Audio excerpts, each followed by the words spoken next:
మీ ఎలాంటి వ్యాపార ప్రకటనలకైనా వెంటనే మా ఛానల్ సంప్రదించండి. శ్రీ గురుభ్యో నమ. హరి ఓం. శ్రీ మహాగణాధిపతయే నమ. శ్రీ మహాసరస్వత్యై నమ. శ్రీ గురుభ్యో నమ. హరి ఓం. యక్కర్తా జగతాం భర్తా సంహర్తా మహసాం నిధి ప్రణమామి తమాదిత్యం బహిరంతస్తమోపహం. 2025 సంవత్సరం సెప్టెంబర్ నెల 8వ రాశి వృశ్చిక రాశి. ఈ వృశ్చిక రాశి ఎట్లా ఉందో చూద్దాం. ఈ వృశ్చిక రాశికి మార్చి 30 వరకు కూడా శని అర్ధాష్టమంలో ఉన్నాడు. ఇప్పుడు శని పంచమానికి వచ్చాడు. పంచమానికి వచ్చినా కూడా వక్రించిన శని వల్ల అర్ధాష్టమంలో ఉన్న ఫలితాన్ని ఇస్తాడు.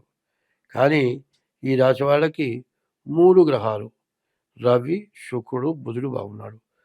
బుధుడు స్వక్షేత్రంలో ఏకాదశిలో ఉన్నాడు.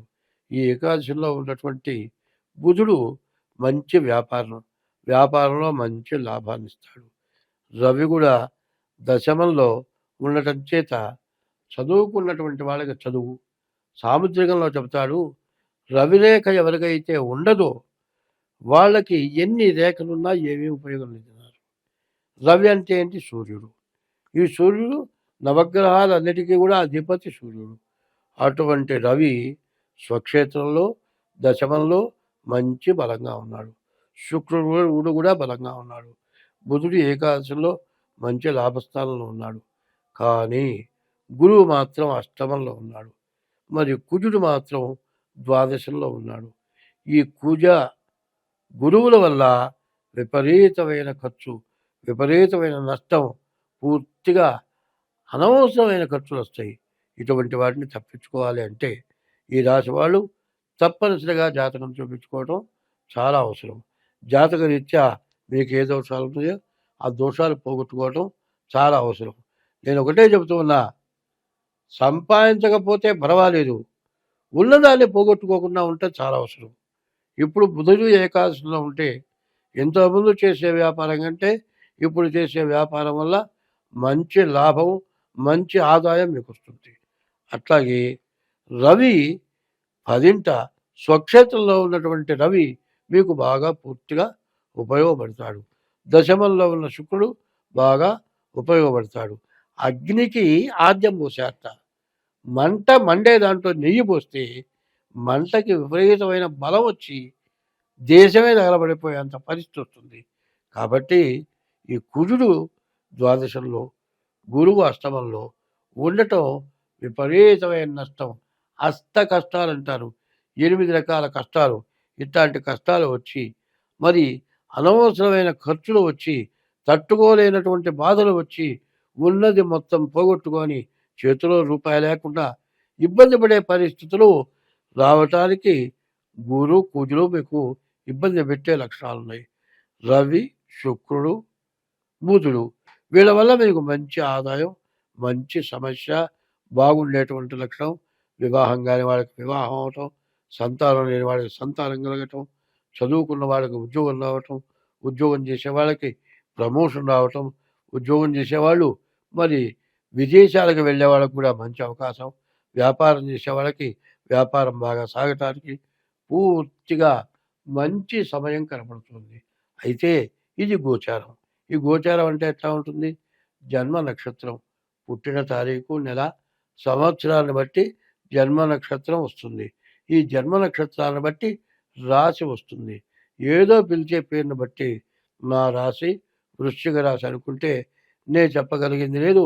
అట్లాంటి వాళ్ళు ఫోన్ చేస్తున్నారు, ఏమండి నా రాశి ఇది, ఎట్లా వచ్చిందే నీ రాశి? మా తాత పేరు వెంకయ్య అండి, నా పేరు వెంకయ్య పెట్టారు, అది నీ రాశి కాదయ్యా. నా మాట వింటూ నువ్వు చెప్పావుగా. నేను చెప్పానంటే జన్మ నక్షత్రాన్ని బట్టి రాశి వస్తుందని మళ్ళీ ఇప్పుడు కూడా చెబుతున్నా.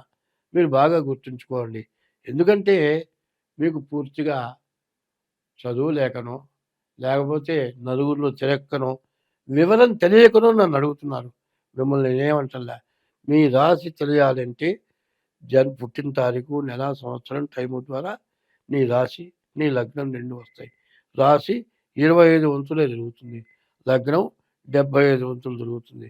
చాలామంది ఫోన్ చేస్తారు, ఏవండీ రాసి చెప్తావు గదా! నాకు అర్థం కాలే మళ్ళీ చెప్పు.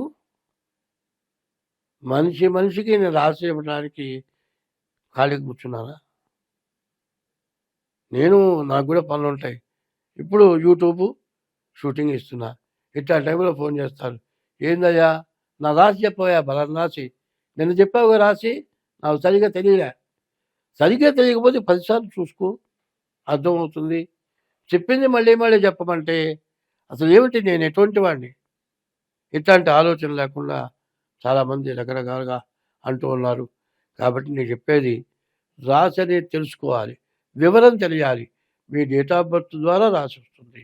అది కాక డేట్ ఆఫ్ బర్త్ ద్వారా పుట్టిన టైమును బట్టి జన్మ లగ్నం వస్తుంది. 2 రకాలుగా చూసుకోవాలి. తర్వాత మీ జాతకం ఎట్లా ఉందో చూడాలి. అట్లా లేని పక్షంలో మీరు పుట్టిన అరిచేతుల ద్వారా, మీ 2 అరిచేతుల ద్వారా కూడా సాముద్రికం ద్వారా మీ రాశి, మీ లగ్నం కూడా తెలుసుకోవచ్చు. అట్లా కూడా మీ జాతకం చెప్పడం జరుగుతుంది. అట్లా మీకు జాతకం కావాలి అంటే నా ఫోన్ నంబరు 7801071946 ఇదొక నెంబరు. ఇంకో నెంబరు 6300061241 ఈ నెంబర్‌కి ఫోన్ చేసి మీ జాతకం కావాలి అంటే తగిన ఫీజు కట్టి డేట్ ఆఫ్ బర్త్ వాట్సాప్‌లో పెట్టి మీరు జాతకం చెప్పించుకోవాలి. అట్లా కాకుండా సరాసరి ఫోన్ చేసి ఇగో నా తారీఖు జన్మ లగ్నం ఇదయ్యా అట్లా చెప్పటం కాదు. ఎట్లా చేయాలి? మీరు వాట్సాప్ కాల్‌లో డేట్ ఆఫ్ బర్త్ పెట్టండి. పుట్టిన తారీఖు, నెల, సంవత్సరం పెట్టండి. టైము పెట్టండి. పెట్టి ఫీజు మాత్రం మరి ఎంతో నేను చెబుతాను. దాని ప్రకారం ఫోన్‌పే వేయండి. జాతక చక్రం వేసిన తర్వాత జాతకం చెప్పడం జరుగుతుంది. కానీ ఏదో పనిలో ఉన్నప్పుడు వెంబడెంబడి ఫోన్ చేస్తూ ఉంటారు. తీరా వస్తే అక్కడ డేట్ ఆఫ్ బర్త్ లేదు, ఏమీ లేదు. ఆ! ఏంది ఊరికే చెబుతావేమో అనుకున్నాను. ఇట్లా మాట్లాడుతున్నారు. ఇది పద్ధతి కాదు. జాగ్రత్తగా మీ డేట్ ఆఫ్ బర్త్ చూసుకోవటం చాలా మంచిది. స్వస్తి.